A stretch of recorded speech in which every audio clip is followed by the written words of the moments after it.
los principios de cómo esto funciona para nuestra iglesia en el presente. Y vamos a verlo con ejemplos. Por ejemplo, Amós, comencemos con el profeta Amós, que ya lo estudiamos. Él habla duramente contra la injusticia y la inmoralidad. Eso es parte del libro de Amós claramente. Dice él que la verdadera adoración lleva a la gente a reconocer que honrar a Dios se manifiesta en la práctica, particularmente en la relación con los demás y de manera especial en el trato de o hacia los pobres. Para Amós, si los pobres son ignorados, entonces la adoración es hipócrita. ¿Cómo nos llega esta afirmación? Yo creo que es totalmente bíblica en Amós. Creo que uno lee Amós y no puede dejar de ver esto que estoy escribiendo acá. Para Amós, si usted trae su ofrenda al altar y no tiene ningún interés en los pobres, en la situación social que se vive, en las injusticias a su alrededor, su adoración es hipócrita. A ver, ¿pero cómo? Yo vengo con sinceridad al Señor. Yo me he portado bien. Yo vengo con mi alabanza. Yo vengo con todo y usted me dice que es hipócrita porque no estoy ni ahí con los pobres. Amós diría, sí. Mire, Amós habla cosas que, por ejemplo, el autor de Proverbios lo dice con mucho más franqueza. Yo alguna vez le dije que Proverbios podría ser el examen de sabiduría a partir de la ley mosaica. Entonces él usa, el autor de Proverbios, los distintos participantes, tomaron enseñanzas de la ley y la pusieron en forma de poesía, reflejando sabiduría. Proverbios 14:31. El que oprime al pobre afrenta a su hacedor, mas el que tiene misericordia del pobre lo honra. Cuando nosotros adoramos, ¿qué es lo que queremos hacer? Honrar a Dios. Bueno, aquí tiene una manera práctica. Proverbios 17:5. El que escarnece al pobre afrenta a su hacedor, y el que se alegra de la calamidad no quedará sin castigo. Entonces nos dice, piensa en lo que pasa a tu alrededor. Porque la iglesia tiene el mandato de ser sal y luz en el mundo. Y estas cosas, si las olvidamos, empezamos a perder el propósito por el cual existimos. ¿Qué significa que la iglesia sea luz en el mundo? ¿Qué quiso decir el Señor con eso? Supongo que se lo han preguntado alguna vez leyendo los evangelios, ¿o no? ¿Alguna sugerencia? Que nosotros prediquemos, ¿no es cierto? Y entonces echemos fuera las tinieblas. Sí, de acuerdo que seamos a su imagen, pero luz, ¿en qué sentido? Dios es luz, entonces cuando Dios está en alguna parte, ¿puede haber tinieblas? No, y Él dice, mi iglesia debe ser luz, o sea, un reflejo de cómo soy yo. Cuando hay luz, las tinieblas huyen. Por lo tanto, que haya tinieblas en la iglesia es un sinsentido. Las tinieblas debieran sentirse amenazadas por la iglesia, no cómodas con la iglesia. La iglesia es luz y la iglesia es sal. Y la sal se usaba para preservar los alimentos, para evitar la corrupción. Entonces, del punto de vista de Dios, la iglesia tiene una función muy clara en la sociedad. La iglesia es social. Y si la iglesia no hace ningún efecto en la sociedad, perdió su propósito. Y los profetas, sin pelos en la lengua como no tenían ellos, diría, ustedes son unos hipócritas. Me vienen a adorar, pero son unos hipócritas. Porque no tienen ningún interés en las cosas que están pasando en su sociedad. Ustedes se han adaptado a la forma del mundo, quieren lo mejor del mundo y lo mejor del cristianismo. Yo creo que son cosas que tenemos que analizar. ¿Qué cosas forman parte de la misión hoy? ¿Cómo ven ustedes la misión de la iglesia? ¿Alguien recuerda la declaración que nosotros hicimos como, digamos, el resumen de la misión de IPD? Muy bien. Alcanzar, formar. Muy bien.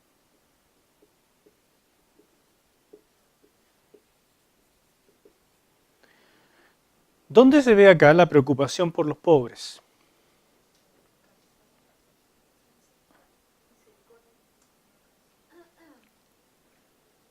Si ustedes no la ven, hay que leer el documento con un poco más de cuidado, pero está en todas partes. Nosotros hemos sido llamados para alcanzar gente. Eso no significa que seleccionamos a quién alcanzar. Eso no significa que alcanzar sea solamente predicarles el Evangelio. Eso no significa que nosotros somos una isla y que para ser felices hay que venir y meterse en esta isla. Significa que nosotros vamos a donde está la gente para alcanzar.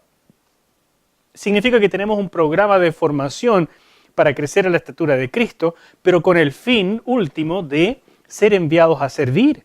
Y a propósito pusimos la palabra servir y no solamente enviados, para que no se piense, son enviados a predicar el Evangelio, a ser misioneros. No, no, no. Enviados a servir. Servir en las distintas maneras que pueden haber. Porque servir significa estar conscientes de que vivimos en una cultura de cruz.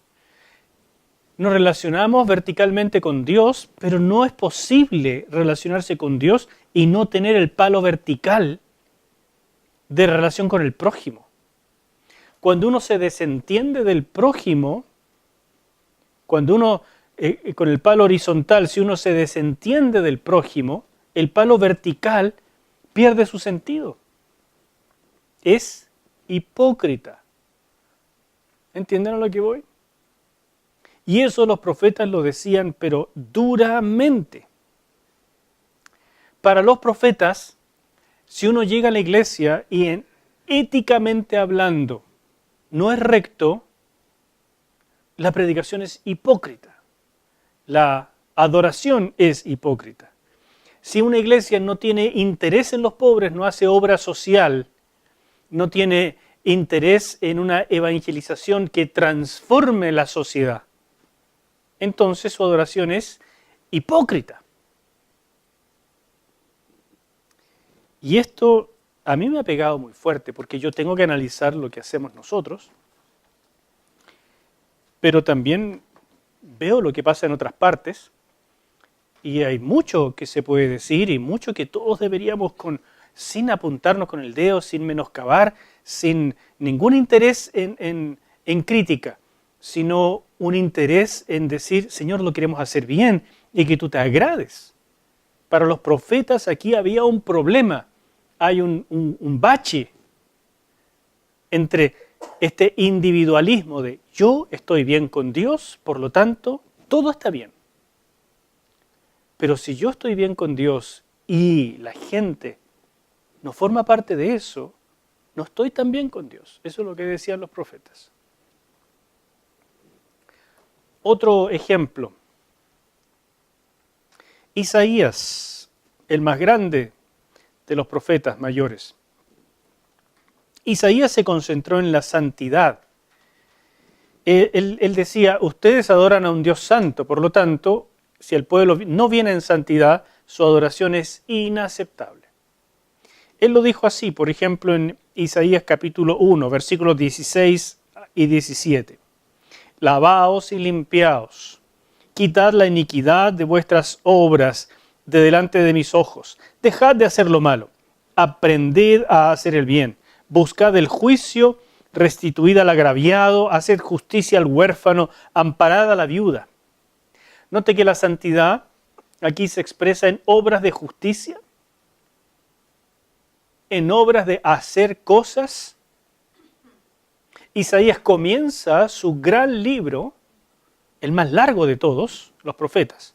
Comienza diciendo, Ustedes vienen a adorar, pero la adoración que me traen es inaceptable. Porque ustedes adoran a un Dios santo y ustedes no viven en santidad. Pero ¿cómo no? Le habrán contestado algunos. ¿Cómo no? Hacemos ayunos, hacemos los lavamientos rituales, traemos los sacrificios. Nuestros sacrificios son del cordero, mejor, de un año, todo según la ley. Hacemos las cosas tal como debe ser, diezmamos todo, hasta la menta y el eneldo, digamos, para usar las palabras del Señor Jesús. Nos vestimos con filacterias, usamos los flecos. ¿Cómo me dices que no estamos bien? Aprended a hacer el bien, buscad el juicio, restituid al agraviado, haced justicia al huérfano, amparad a la viuda. ¿No es Santiago el que dice, la verdadera religión es esta? Cuidar de los pobres, de las viudas, de las personas en necesidad. ¿Eso no es pacto nuevo? Parece que aquí hay un principio transversal, ¿se dan cuenta? ¿Será que inclusive nosotros también caemos en tener una adoración no apócrifa, sino hipócrita? Podría ser. Mientras no trataran con eso, no sería aceptada su adoración. Para Isaías, cuidar de los necesitados y oprimidos no es una opción, es parte de la misión. Fíjese, cuidar de los pobres en esa época, los más desvalidos eran las viudas, los huérfanos, los extranjeros y los esclavos. Cuidarlos en la tierra de pacto era parte integral de la justicia porque ese cuidado es parte del corazón de Dios. Si uno dice tener el corazón de Dios, tiene que hacer las cosas que Dios haría. Ya que Dios se preocupaba por su pueblo y los ayudaba en sus problemas, ¿cómo podían decir que estaban en comunión con Él e ignorar a los necesitados? Puesto así, la lógica es aplastante, ¿o no? Uno no piensa mucho en eso, pero ¿cómo puedo decir yo que voy a adorar a Dios porque Él me ha cuidado toda la semana, pero a mí no me interesa lo que está pasando con el vecino, con la persona que está en la calle, con lo que pasa en un hospital, con los cientos de huérfanos, con cualquier cantidad de personas que han sido agraviadas en el Sename, con todas las personas que están ahora viniendo de países extranjeros y viven en condiciones paupérrimas? ¿Cuáles son sus preocupaciones? Porque ustedes y yo decimos ser hijos de Dios y tener el corazón de Dios, latir según el corazón de Dios y venir a adorar a nuestro gran Rey. ¿Podría ser que el Señor nos dijera, tu adoración no me satisface?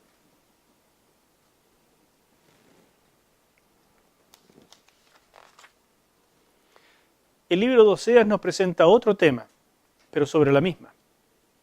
Oseas decía, el pueblo era infiel a Dios y por eso eran injustos entre sí. O sea, es esto que ya vimos, esta forma de ser de cruz. La cruz representa dos cosas en el cristianismo, hermanos míos. La cruz es un recuerdo de lo que Cristo hizo por nosotros y que por lo tanto Él espera que nosotros vivamos. ¿No es cierto? Pablo decía, ya no soy yo, sino que es Cristo viviendo en mí. O sea, ya no soy yo. Perdí los derechos porque yo he sido crucificado juntamente con Cristo. Eso es lo que nos recuerda en primer lugar la cruz. El Señor padeció por nosotros y es el modelo de vida. Y nosotros perdemos la vida para vivirla en Él. Eso es lo primero. Y lo segundo que nos dice, vivan todos los días de esta manera. Amen a su prójimo como a ustedes mismos, porque tienen una relación en la cual aman a Dios con toda su mente, con toda su alma, con todas sus fuerzas. Estos son los dos grandes mandamientos de los cuales decía el Señor Jesús, depende toda la ley y los profetas. Esta es la cultura de una iglesia. Y cuando dejamos esta cultura y pretendemos que la adoración sea esto solamente, Dios diría, díganlo ustedes, hipócritas. Oseas, el profeta, explicó que como el pueblo se adaptaba al culto a Baal, vivían la ética de los cananeos. Y los cananeos vivían una ética individualista, una ética de sacrificios humanos, una ética de búsqueda de la prosperidad, de intento de manipular a las divinidades para que les dieran lo que necesitaban. Entonces los israelitas, cuando se adaptaron a esa forma de creencia, también se adaptaron a la forma de vida. ¿Qué nos dice eso de nuestra sociedad? Cuando nosotros nos adaptamos a los valores del mundo y los metemos en la iglesia, Dios diría, adoración inaceptable, porque tu corazón no es recto para conmigo. Tus principios de vida no son rectos. La ética ministerial es el fruto, hermanos míos, de lo que nosotros somos por lo que hemos creído. La ética es el principal testimonio de la misión. Ustedes pueden predicar como un ángel, pero si su ética destruye lo que dicen, destruyen todo. No pasa nada. La definición de misión debe incluir la manifestación práctica de la justicia. Y si esto no es parte de nuestra vida, entonces nuestra adoración es hipócrita. Yo aprendo mucho de los profetas en este tipo de cosas, porque esto no es un tema que se hable hoy en la iglesia. Insisto, los profetas tenían una visión negativa. Entonces esto no es lo que uno andaría predicando todos los domingos porque sería como aplastante. Pero creo que por una clase, un rato, para ministros, es tan necesario. Hermanos míos, nosotros tenemos que no solamente aprender nosotros, sino poder enseñar después al pueblo a adorar a Dios con manos limpias, así decían los profetas. Quiero que todos los hombres, ahora decía Pablo, levanten manos limpias. Eso es nuevo pacto. Se hace eco de los profetas. Ezequiel es otro profeta muy importante, que por supuesto tampoco trabajamos en este curso, pero que para este tema nos ayuda muchísimo. Ezequiel dijo que la autoindulgencia y perversión que ellos vivieron fue la causa por la cual Dios permitió la destrucción del templo. Israel estaba en el exilio, Judá mejor dicho, y Ezequiel estaba con ellos en Babilonia. Y en Babilonia fue el ministerio de Ezequiel. Y Ezequiel le predicó a la gente de Judá y le dijo, la razón por la cual el templo fue destruido y ustedes están ahora en el exilio es que el pecado que vivían en la tierra prometida era mayor que el de Sodoma y el de Samaria. Samaria les recuerda, por supuesto, el reino del norte, el reino de Israel, que cayó casi un poco más de un siglo antes que el del sur. Entonces, la gente de Judá tenía una visión de autoindulgencia, de autojustificación al compararse con Sodoma y con Samaria. La gente de Judá, por supuesto, decía, Samaria se lo merece, Samaria tenía estos becerros de oro, Samaria se separaron del linaje de David, Samaria permitía en los lugares altos, la prostitución sagrada y tantas cosas. Nosotros no somos así. Sodoma, pero lejos estamos de Sodoma. Sodoma era una manga de pervertidos. Sodoma es un chiquero, eso es espantoso. Dios mandó fuego allí y los destruyó. Y Ezequiel les dice, el pecado de ustedes es tan grave o más que el de Sodoma y Samaria. Si ustedes leen este pasaje conmigo en Ezequiel 16, el que está ahí, versículos 47 al 52, yo solamente voy a tomar algunos pasajes porque es un poco largo, pero por ejemplo en el versículo 48 les dice, vivo yo, dice Jehová el Señor, que Sodoma, tu hermana, y sus hijas no han hecho como hiciste tú y tus hijos. El versículo 41 dice, otra vez, Sodoma, tu hermana. En el versículo 51 dice, y Samaria no cometió ni la mitad de tus pecados.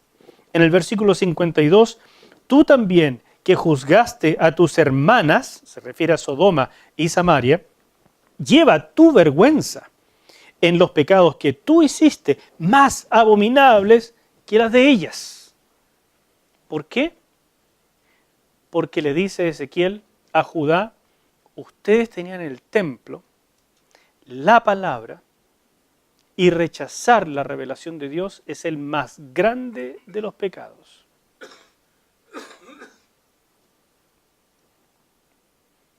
Cuando uno tiene la revelación del Dios verdadero y lo rechaza porque se dedica a otras cosas que el mundo nos enseña, es peor que el pecado de Sodoma a los ojos de Dios.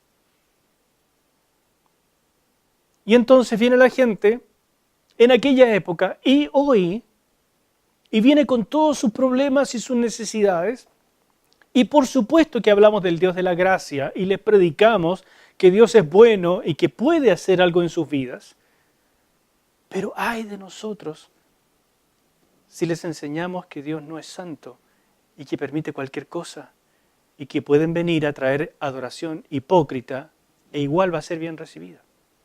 Porque no lo va a hacer.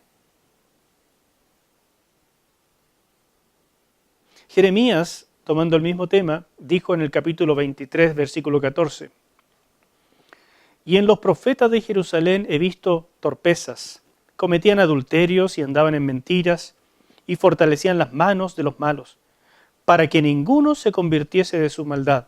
Me fueron todos ellos como Sodoma y sus moradores como Gomorra. Así dijo Jeremías, refiriéndose a los pecados que veía en su pueblo Judá. Diría, es un profeta de presencia de Dios. Yo no soy profeta ni hijo de profeta. No me atrevería a decirlo para con ninguna iglesia. Pero yo quiero mirar mi iglesia y simplemente al final de mis días poder decir, nos juntábamos y adorábamos en espíritu y en verdad. Porque eso es. Eso es lo que vamos a continuar haciendo en el cielo. No quisiera que un día se levantara un profeta entre nosotros y dijéramos, aleluya, los dones. Y han llegado no solamente dones proféticos, que los hay entre nosotros, sino un profeta. Y se levantara para decir, hipócritas. A ella no nos gustaría tanto. Fíjense que lo sorprendente de estos oráculos que levantó Ezequiel es que los decía en Babilonia para un pueblo que asumía tanto mientras vivió en Judá como mientras estaban en el exilio, ellos seguían pensando que con ir a la casa de Dios, proclamar que eran hijos de Dios, los herederos del pacto, era suficiente para contar con la aprobación de Dios automáticamente. Y Dios dice, no, porque adorar significa adorar a Dios, pero también adorar a Dios por estar en pacto. Y si están en pacto, tienen responsabilidades de pacto. Y si transgreden las responsabilidades de pacto, su adoración es hipócrita. Y no la acepto. Cuando Dios finalmente cumplió todo, su palabra se cumplió y ellos llegaron al exilio y sufrieron todo lo que sufrieron, Dios mostró que era fiel a su palabra. Esa es la parte mala de la fidelidad de Dios, que Él hace realmente lo que dice. Y la única noticia que quedaba buena fue la que Jeremías plasmó en Lamentaciones, capítulo 3, versículos 22 y 23. Por la misericordia de Jehová no hemos sido consumidos, porque nunca decayeron sus misericordias. Nuevas son cada mañana, grande es tu fidelidad. El profeta adora, diciendo, gracias Señor que nos dejaste un remanente. Gracias Señor, tú cumpliste tu palabra, era justo. Pero gracias que tu misericordia no acaba nunca. Siempre habrá una nueva oportunidad. Los profetas predicaron la gracia y predicaron la misericordia. Y si vemos un tono negativo en ellos es porque fueron levantados en tiempos muy oscuros para denunciar. Pero tenemos que entender que ellos predicaban así también. Y esa era la buena noticia que iba quedando.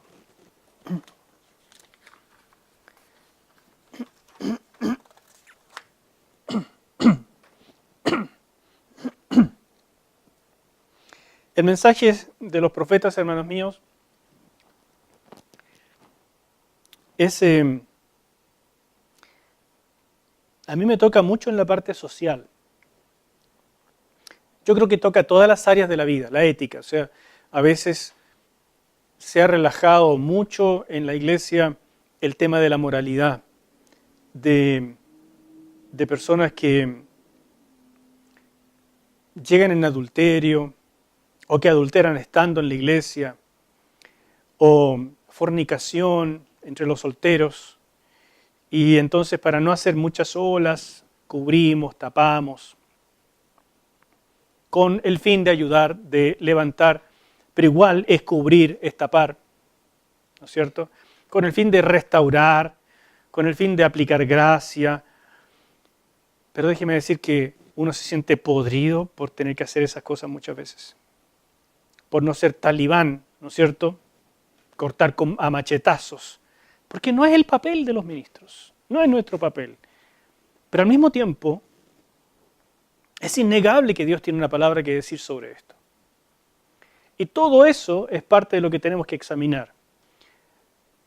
Pero estoy dándole un poco más duro a la parte social, porque está tan patente a nuestro alrededor, que si la iglesia vive en su pequeña burbuja de vamos el domingo a olvidarnos de todos los problemas y allá cantamos hasta que nos da hipo, ¿no es cierto? Y disfrutamos y viene el Espíritu Santo y nos regocijamos, pero olvidamos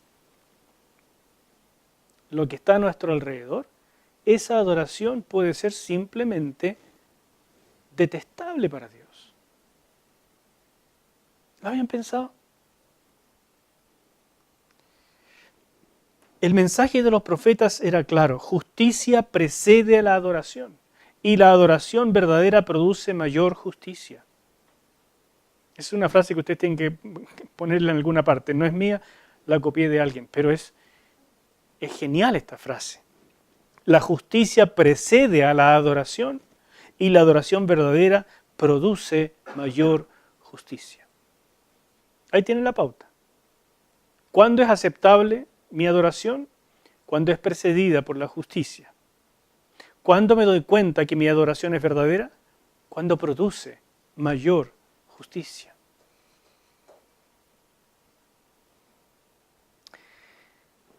Fíjese que nuestra sociedad cristianizada, occidental, tiene los recursos necesarios para atender todas las necesidades de este planeta. De todo el planeta. Pero prefieren no hacerlo.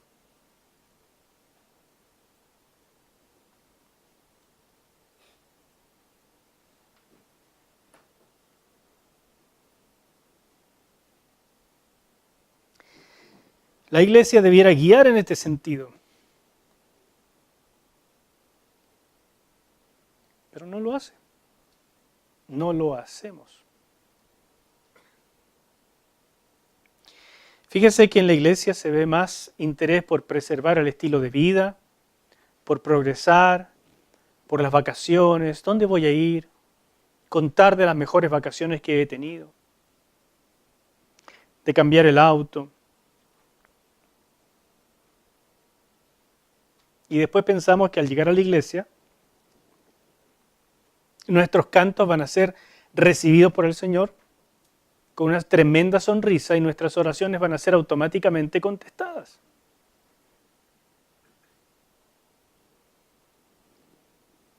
Una vez más le digo, no es mi interés poner el dedo en lo negativo, pero esta noche quería tocarles el corazón que hay de los profetas en todo esto.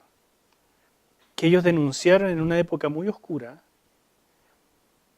Y a pesar de que yo veo que hay cosas muy lindas que pasan en la iglesia, en nuestra iglesia, y en otras partes pasan cosas más lindas todavía, en el mundo hay avivamientos preciosos, hay cosas que no pasan. Y yo todavía creo que necesito preguntarle a Dios, con lo que no pasa, ¿cómo nos evalúas?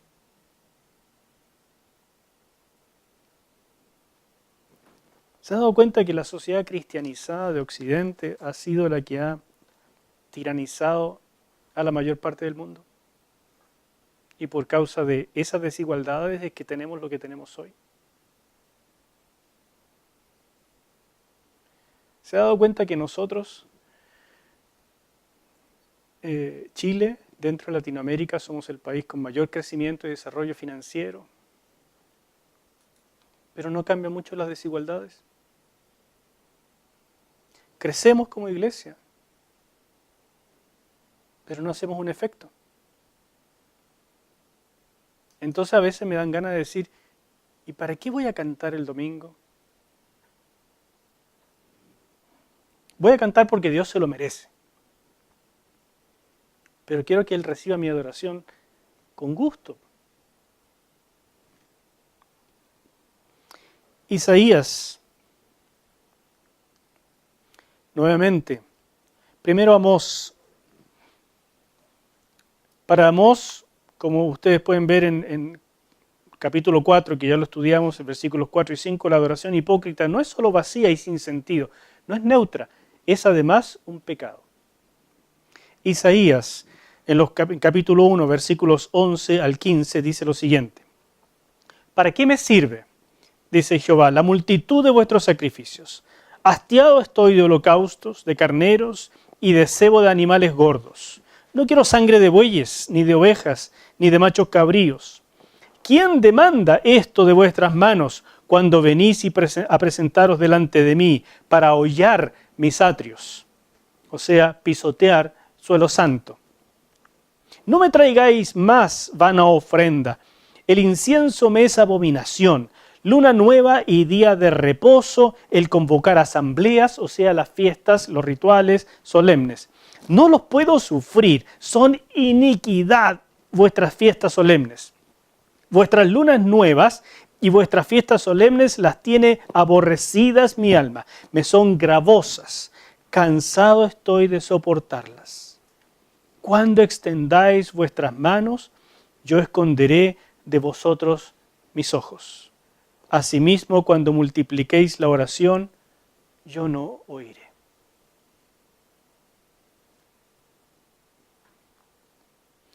Dios estaba harto de adoración hipócrita, eso es lo que les estaba diciendo. En el fondo les decía, no sigan haciendo más de lo mismo, porque está vacío y me es detestable.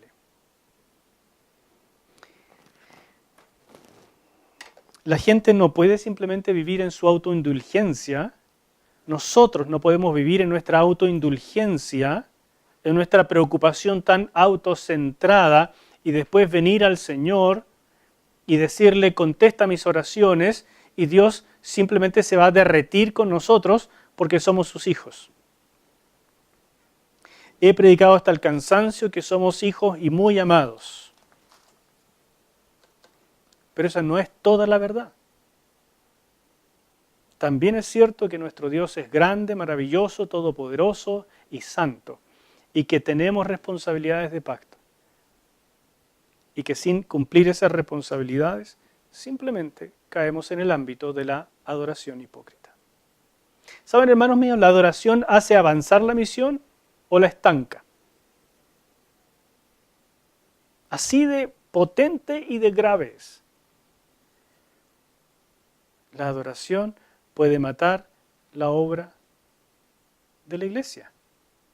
Y la adoración la puede extender.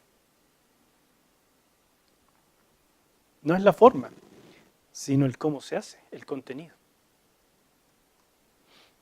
Última diapositiva para esta noche. Jeremías, en el capítulo 7, versículos 21 al 23, les recordó al pueblo que cuando Dios sacó a sus ancestros de Egipto, primero les dio mandamientos y después el diseño del tabernáculo. ¿Les dice algo? Se lo voy a decir de nuevo. Primero, ¿qué cosa? Mandamientos. Segundo, tabernáculo. ¿Qué significa esto? Estar a cuentas, obediencia, relación genuina, sumisión, todo eso. ¿Qué significa esto? Adoración. Cuando esto no está, es hipócrita. Tan simple. Así lo dice Jeremías, capítulo 7, versículos 21 al 23. Así ha dicho Jehová de los ejércitos, Dios de Israel, añadid vuestros holocaustos sobre vuestros sacrificios, comed la carne, porque no hablé con vuestros padres, ni nada les mandé acerca de holocaustos y de víctimas el día que los saqué de la tierra de Egipto. No les hablé de eso, dice Dios. Recuerden que eso, víctimas, holocaustos, todo eso, es la adoración. ¿Ya? Que todo eso en la iglesia se traduce en el sacrificio de Cristo y en la posibilidad de entrar a la presencia de Dios y de levantar alabanzas. Ese es. Así se traduce del pacto mosaico al pacto nuevo.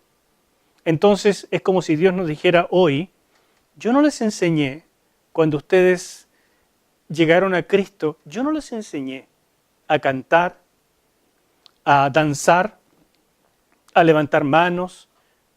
Yo lo primero que les dije es, entrégame tu vida porque recibes a Cristo. Y lo mismo le está diciendo acá. Cuando yo los saqué de Egipto, yo les dije, conózcanme, para que lleguen a ser un reino de sacerdotes y gente santa. Y les dio los mandamientos. Y después de eso, les dio el diseño del tabernáculo para habitar en medio de ellos y que lo adoraran. Pero sin lo primero, lo segundo no sirve.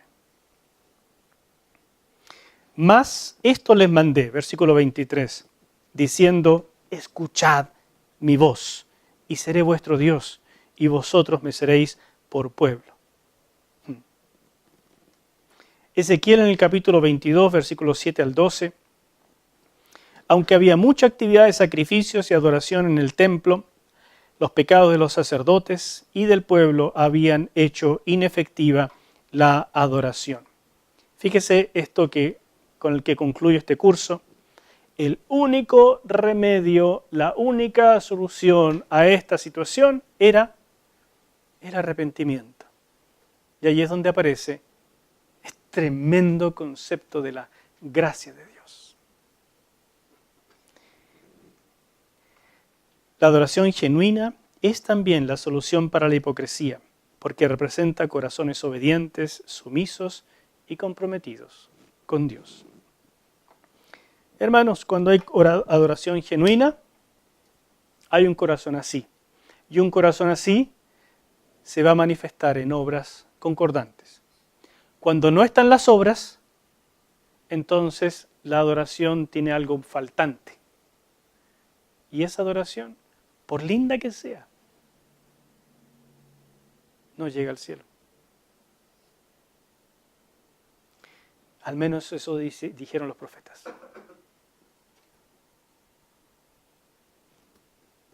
¿Dudas? ¿Comentarios? Todo lo que usted estaba diciendo me acordaba de un versículo en Isaías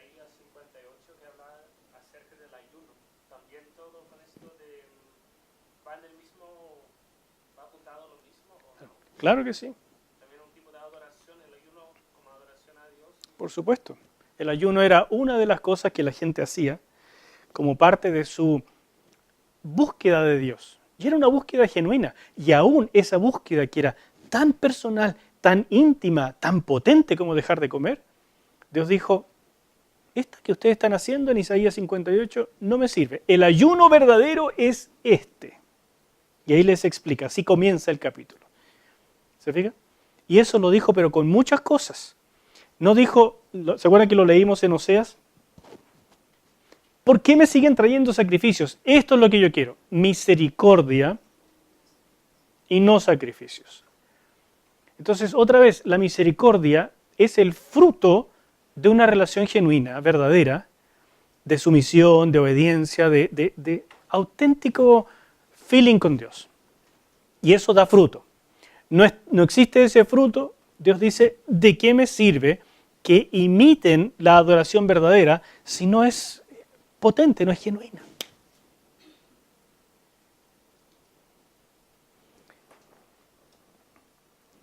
Hagan una prueba. Pongan en Google adoración y pongan imágenes. Y van a ver un montón de imágenes de la iglesia y también de la iglesia católica y de otras cosas. Y estas imágenes son posturas en general, ¿verdad? Manos arriba, arrodillado, cosas por el estilo.